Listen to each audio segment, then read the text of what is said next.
नमस्कार. राम प्रहरी. राम प्रहरी शीर्षक आहे चिंतनाचं. म्हणून संतांचे विठ्ठलची कुळ, म्हणून संतांचे विठ्ठलची कुळ. प्राध्यापक. आजपर्यंत सिक्स सेन्स व तत्सम किंवा तदर्थी वापरल्या जाणाऱ्या अनेकानेक संकल्पनाबाबत आपण सविस्तर खुलासा करून मला व पर्यायाने आपला संवाद ऐकणाऱ्या श्रोत्यांना सर्वांनाच आपापला ज्ञानमार्ग प्रशस्त करण्यास मदत केली असे वाटते आहे, असे निश्चित वाटत आहे. आज आपण मला व पर्यायाने साऱ्या श्रोत्यांनाही इंग्रजीत ज्याला इंट्युइशन म्हणतात त्याबाबत थोडेफार विस्ताराने सांगाल का? तो म्हणजे साधू म्हणतो, हो हो सांगतो ऐका. इंट्युइशन म्हणजे अंतस्फुरण, अंतप्रेरणा किंवा अंतर्ज्ञान. यामध्ये एखाद्या गोष्टीची कारण मीमांसा माहीत नसताना ती गोष्ट खरी आहे असे वाटायला लावणारी भावना किंवा मनोभाव आपोआप जागृत होतो. जसे समोरच्या माणसाची अडचण, आधिव्याधी-ग्रस्तता, त्याच्या अंतरंगात होणारी भावनिक उलघाल किंवा मानसिक गोंधळ अगदी प्रथम दर्शनी पूर्वपरिचय नसतानाही तो किंवा ती व्यक्ती ज्याच्या समोर अगदी नुकतीच आली अशा एखाद्या व्यक्तीला जी दुसऱ्या समोर नुकतीच आली त्याला ओळखणे, जाणणे हे एक तऱ्हेचे माइंड रिडिंग असते. ही कला ज्यांना साध्य असते ते स्वतःही आपल्या जीवनात अनेकानेक पूर्व संकेत स्वप्रज्ञेने प्रेरित होऊन मिळवित असतात व त्या संकेता बरहुकूम योग्य ते बदल करून आपले जीवन सुविहित पद्धतीने व सन्मार्गावर राखीत असतात. अशा लोकांची म्हणजे ज्यांच्याजवळ इंट्युइशन आहे किंवा अंतस्फूर्ती आहे अशा लोकांची समाजातील अन्य व्यक्तींनाही वरचेवर मदत होऊ शकते. सर्वसाधारण साधू समाज किंवा सन्मार्ग अवलंबिणारे आणि ज्यांची अस्तित्वाच्या मुळावर किंवा अधिष्ठानावर वाटल्यास त्याला आत्मा, परमात्मा, सत्य, ब्रह्म यापैकी काही म्हटले तरी चालेल. तर अशी ज्यांची मुळावर किंवा अधिष्ठानावर अगदी खात्रीपूर्वक श्रद्धा आहे, खात्रीपूर्वक श्रद्धा, बिलीफ थ्रू कन्व्हिक्शन म्हणजे अनुभवांती दृढ झालेला विश्वास किंवा अनुभवांती दृढ झालेली खात्री म्हणजे बिलीफ थ्रू कन्व्हिक्शन.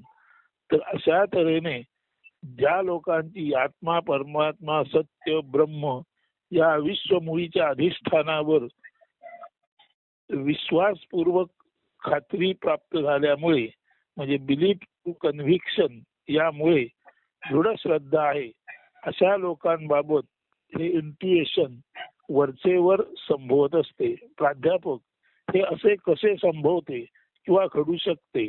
तो याआधी आपण पाहिले आहेच की बहुधारा प्रवाहानी म्हणजे वेगवेगळ्या धारा किंवा प्रवाहानी नदी किंवा नद्या वाहत असल्या तरी सरते शेवटी त्या समुद्रालाच मिळतात.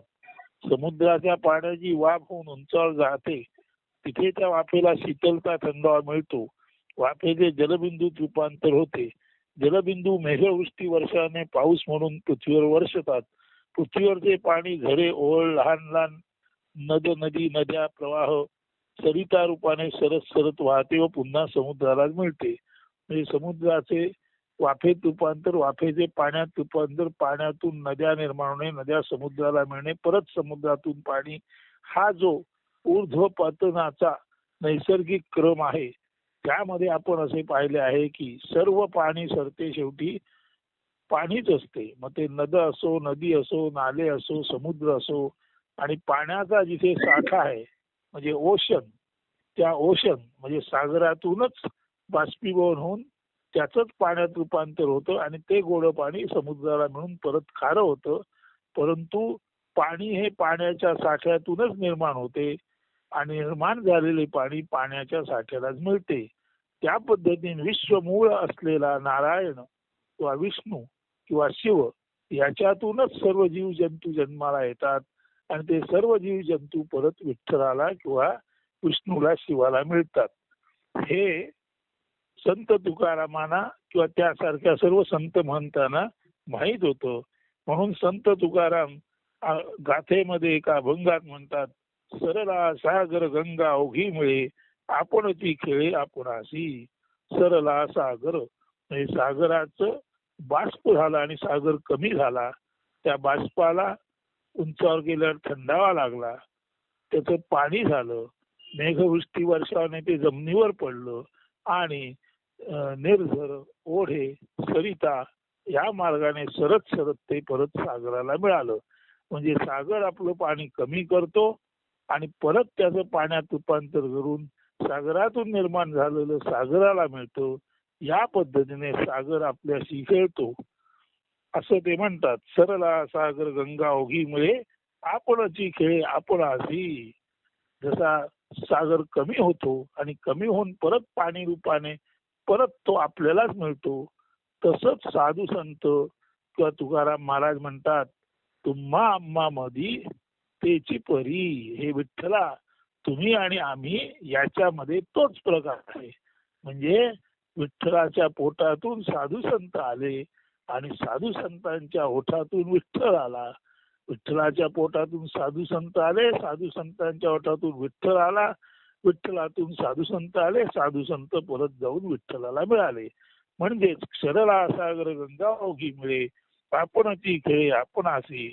तुम्हा आम्हामधी तेची परी. हेच ते मुळाचे ज्ञान.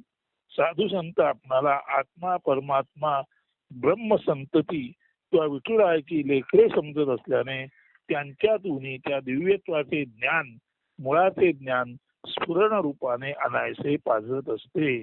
जो विठ्ठलाच्या पोटी आला त्याला विठ्ठलाचे ज्ञान असणार.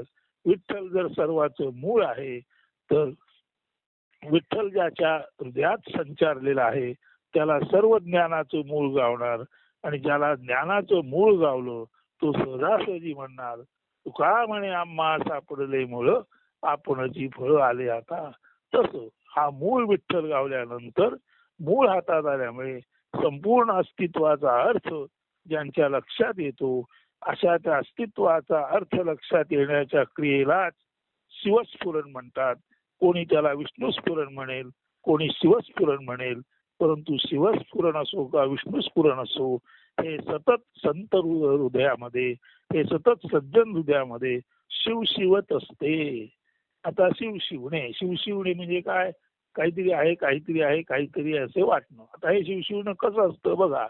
जर एक नदी वाहते आणि त्या नदीच्या आजूबाजूला गावं आहेत, त्या आजूबाजूच्या गावांना पाण्याचा पुरवठा होतो आणि नदीच्या दोन्ही तटाकावरती असलेली सर्व वृक्षवल्ली संपदा, धनधान्य, समृद्धी या सर्व गोष्टीला जो नदीचा प्रवाह कारणीभूत आहे, तसाच संतांना माहीत असतं की संत म्हणजे आत्मप्रवाह रूपी नदीच्या काठी असलेले साक्षीत्वात बसलेले साधू आहेत.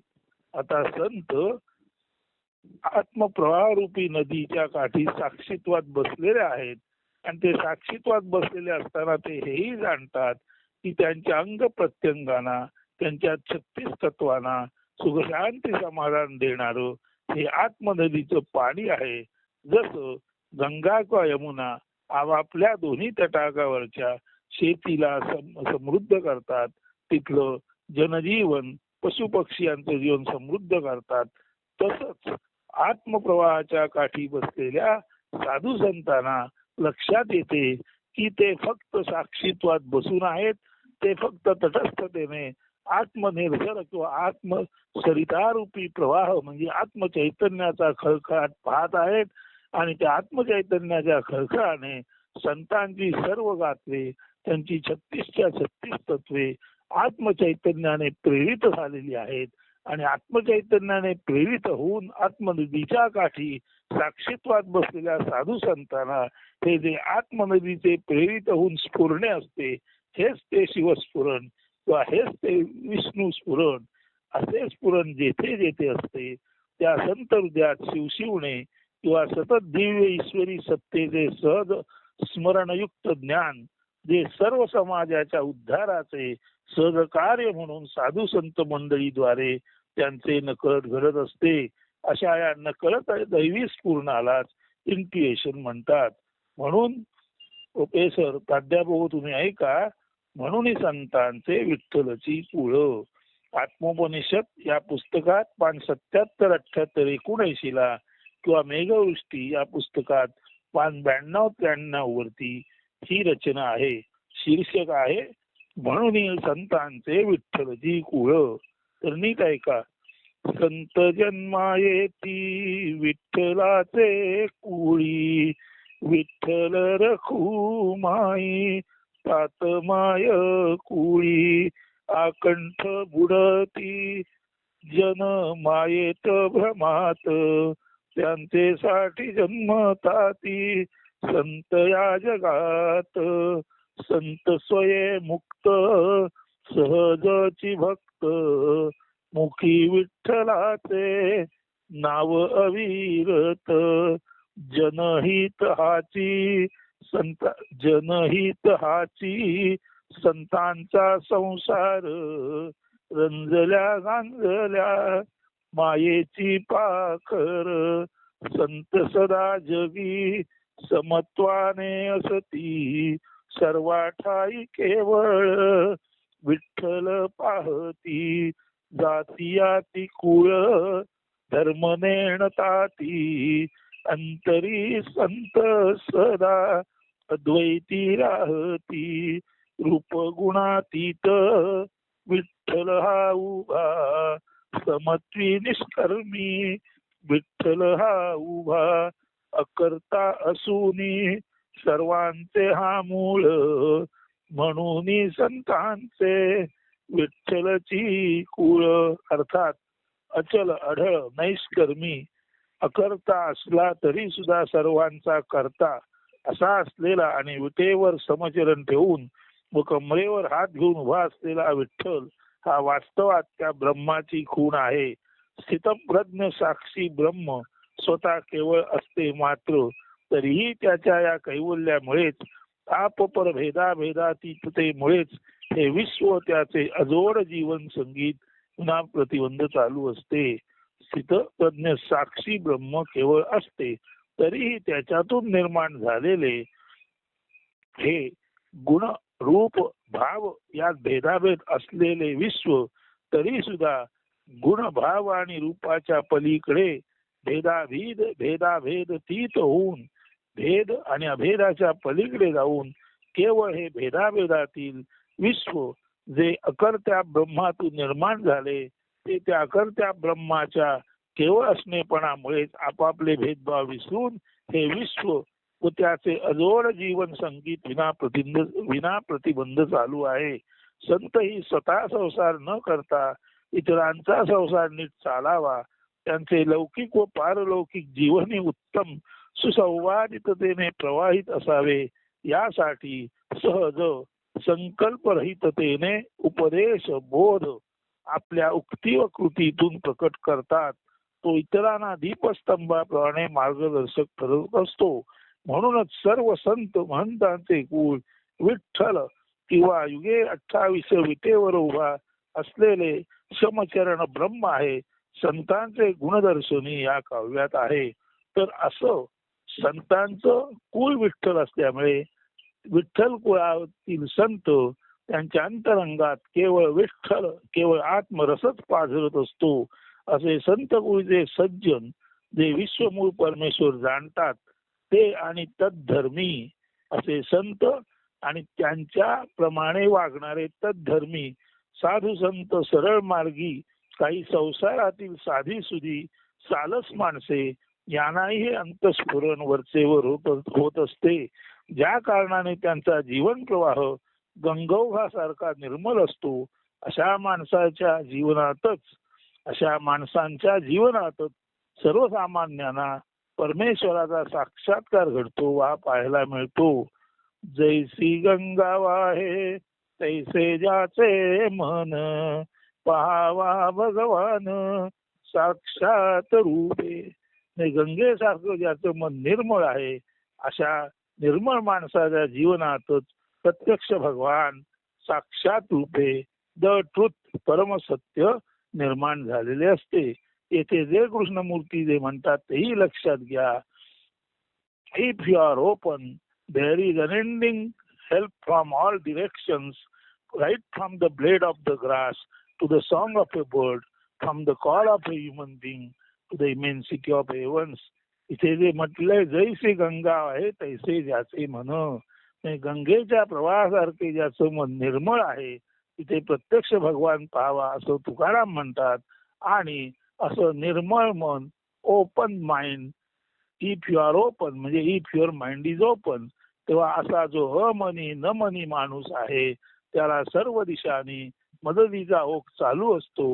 गवताची पाती किंवा गवताची काडी असो किंवा पक्षाचे संगीत असो, माणसाने साध प्रतिसाद रूपे दिलेला रुकार असो, संमती असो किंवा अनंत अंतरिक्षातून मिळणारा मदतीचा ओघ असो, हा त्याच माणसांना मिळत राहतो. Whose mind is open if you are open. म्हणून जी माणसं निर्मळ आहेत, सरळ मार्गी आहेत, त्यांना सर्वत्र मदतीचा हात मिळतो असे जे कृष्णमूर्ती म्हणतात.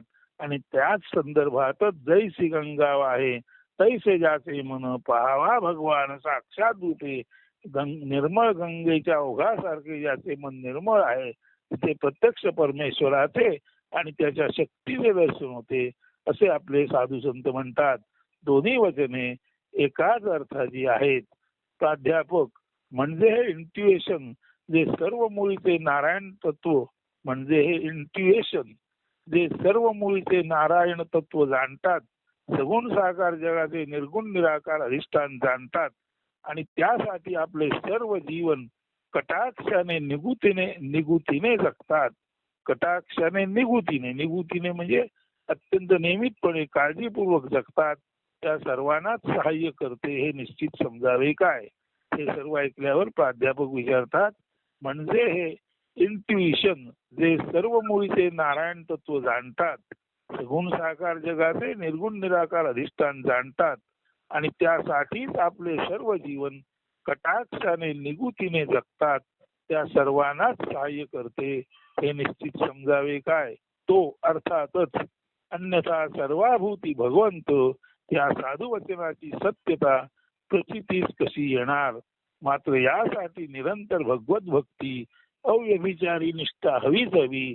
ज्याचे अंतःकरणात विठ्ठल स्फुरण आहे, शिवस्फुरण आहे, ब्रह्मस्फुरण आहे, त्या प्रत्येकाला त्याच्या अंतःकरणात जे सतत जाणवते त्यालाच इंट्युइशन, त्यालाच अंतर्प्रज्ञा म्हणतात. प्राध्यापक मनोमन खुश होऊन अतीव आनंदाने गुणगुणत काय गुणगुणतात बघा. आत्मोपनिषद मध्ये 5:246 वरचे 2 कडवी आहेत. आत्मोपनिषद मध्ये 5:246 वरती 2 कडवी आहेत आणि त्याचं शीर्षक आहे महत्तत्व तरी सहज आकळीसी. तरच तुला हे महान तत्व, आदि तत्व, विष्णू तत्व, शिवतत्व, अधिष्ठान रूपी ब्रह्म कळेल. प्राध्यापक त्यांच्या म्हणजे साधूच्या आश्वासक शब्दाने खुश होतात आणि अतीव आनंदाने गुणगुणत काय म्हणतात बघा. कोठुनी येसी कोठे जासी, जीवनी या काय साधीसी, दीर्घ जीवनी काय थोरपण, उंच एरंडा नसे ऊस गोडपण. हे मनात गुणगुणतात.